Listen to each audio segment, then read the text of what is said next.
तुम्ही पाहत आहे निपाणी न्यूज चौफेर घडामोडी। निपाणीतील हॉटेल चोरी प्रकरणाचा पोलिसांनी 24 तासात लावला छडा। आरोपी वेटरला घेतले ताब्यात।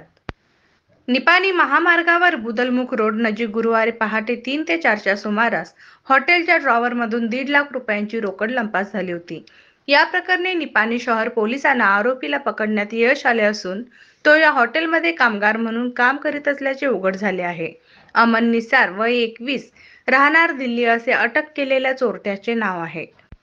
याबाबत निपाणी शहर पोलिसांकडून समजलेली अधिक माहिती अशी की निपाणी महामार्गावर बुदलमुख रोड नजीक असणाऱ्या हॉटेल उडपीमध्ये गुरुवारी 1.5 लाख रुपयांची रोकड लंपास झाली होती। काही दिवसांपूर्वीच या हॉटेलमध्ये 7 कामगार रुजू झाले होते। त्यातील एक कामगार चोरी प्रकरणानंतर गायब होता।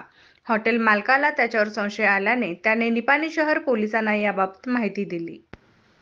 त्यानुसार निपाणी शहर पोलीस ठाण्याच्या उपनिरीक्षक उमादेवी यांनी पुणे येथे एक पथक पाठवले। आरोपी अमन निसार याला पुणे येथून पकडण्यात आले आहे। त्याच्याकडून केवळ 8,400 रुपये व 80,000 रुपयांचा मोबाईल जप्त करण्यात आला आहे। उर्वरित पैसे त्याने चैनी करून संपवले असल्याचे सांगितले। संशयित आरोपीला शनिवारी निपाणी न्यायालयात हजर करण्यात आले। त्यानंतर त्याची रवानगी हिंडलगा कारागृहात करण्यात आली आहे।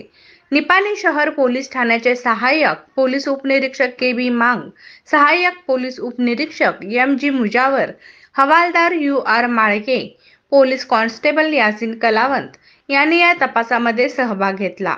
या घटनेची नोंद निपाणी शहर पोलीस स्थानकात झाली आहे।